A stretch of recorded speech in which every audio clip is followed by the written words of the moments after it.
Would you mind just giving your name and saying a little bit about your character? Hi, I'm Will. I'm playing Lenny. He's kind of like the BFG. Doesn't mean any harm, but because of his size and his strength, I don't want to spoil it. Come see the show. Nice. My name's Tom. I'm playing George, who's Lenny's kind of best mate, I suppose. We're kind of wandering itinerant workers, and we go from ranch to ranch, just picking up any work we can get, and we're kind of like an odd couple, but I think George gets very frustrated with Lenny, but there's a real love there, isn't there, as well? Yeah, because I remember studying it in Year 9, and that bond was for me, the most important part of the play. But yeah. What prompted you to take on these roles? These roles? Wow. Well, firstly, being offered the job tends to help. It does help, but, yeah. Why I was so excited to take it on, I mean, realistically, George and Lenny are two of the best parts in literature, I think. Do you know what I mean? I mean, you studied, did you all study it in school? Yeah. I didn't, and like, weirdly enough, I didn't. So when the offer came through, I'd never even read it. Yeah. And I was moving house that day, and I said to my agent, I'll have a look later. And I read the first scene and emailed my agent and said, I'm doing this play. Oh, wow. I don't care what happens.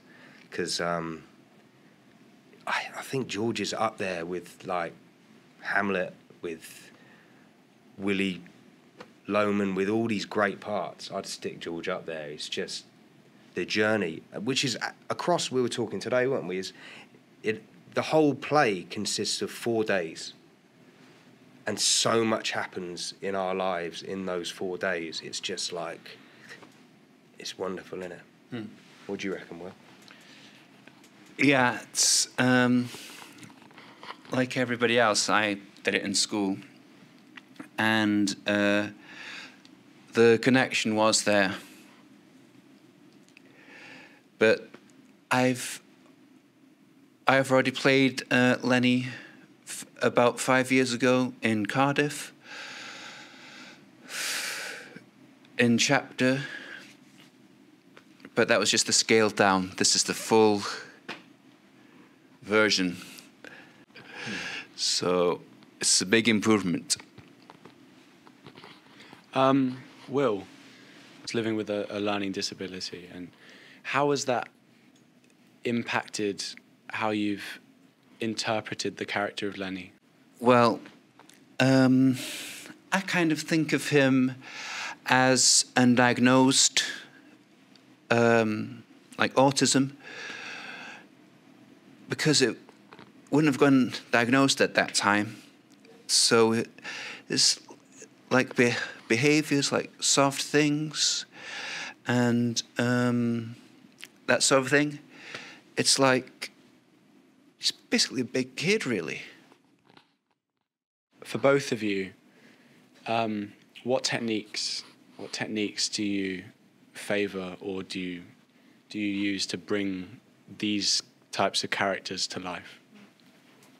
Firstly, I try and get into the mindset of the character. What would he do if he's upset, if it gets too much for him? That's where I came up with, like, the rocking motion, and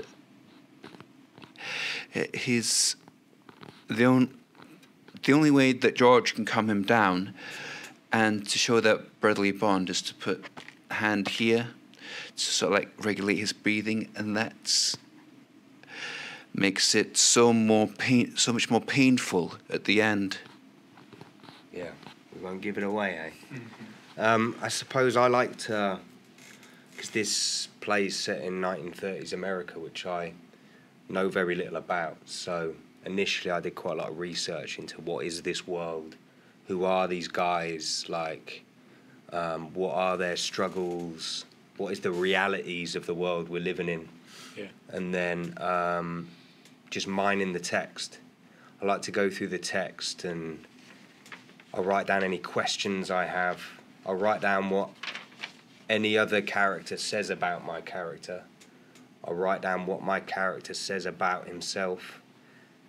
And I see a kind of, my job as an actor is a bit like a kind of detective. Like Steinbeck has kind of left all the clues there for us, and we've just got to kind of mine it all out. And I like to literally get in the shoes of a character. I find what I'm wearing on my feet really useful when I start kind of embodying a character. If I'm wearing kind of Hirachis, like George ain't going to be wearing them. No. Do you know what I mean? I like to kind of, if I'm playing a soldier, I like to have a boot on. Yeah. It makes a big difference on how you kind of carry yourself and how you stand. And all that stuff is quite important to me, especially in kind of like leaving myself behind. I find kind of just the what depending on what you're wearing, it completely alters how you sit and how you kind of present yourself to the world. So I find that as quite a nice kind of, not a cheat of a way into a character, but it kind of like takes you out of yourself a bit. Yeah, I think Maddie mentioned just asking like every question you can about your character, even if you don't get the answer. It still provides a... Yeah. Because you can go through and there'll be some things you can answer for yourself by doing a bit of research, but it's great to find those questions you don't know the answer to. Yeah. That we're all asking throughout the play. Do you know what I mean? Yeah. Why am I caring for this guy? We're not related. Do you know what I mean? Yeah. Why have I spent the last however many years being burdened by this guy in this world, this cruel, kind of lonely world?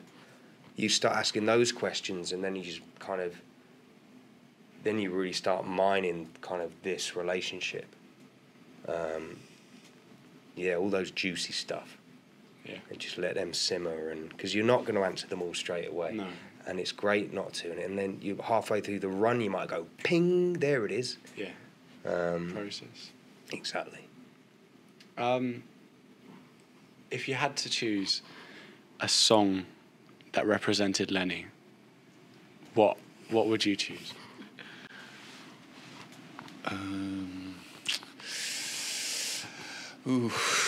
That's a difficult one. I'd have to say This Is Me from Greatest Showman. Oh, yeah. I love that song. Yeah. Good answer, mate. What do you enjoy most about this job or the whole process of making a play? I guess getting to know the other actors, having almost a family connection, family unit, and a good director that doesn't immediately shoot ideas down. They listen to the idea and play with it, see if they work. If not, then we've tried. Carry on. Nice. So specifically theatre, what I love about doing theatre is for like TV and film, you just kind of do all the work yourself, turn up and do it. Yeah. Whereas with theatre, we get a month to kind of discover that between us. Yeah. And have these discussions, all these discussions about the world and all of that you don't get to have in telly and film. And like, just having these kind of deep conversations about what these people are going through and what they're feeling, and then I love rehearsals. They're my theatre rehearsals, my favourite part of this whole industry for me, because it feels like you've got a normal job for a while because you're working 9 till 5, whereas like normally your weekends are shot. But I just love that kind of, like Will was saying, that kind of collaborative process that it's kind of unique, really, to the theatre world, isn't it? I can't think really of many of the professions that have that level of collaboration where everyone has a voice, directed down, like. And this room in particular, Icky and the team have really kind of tried to put in place a room where everyone feels like they can have a voice. Yeah, he mentioned that. Yeah, and it's great, isn't it? Like, to have those conversations early doors, first couple of days.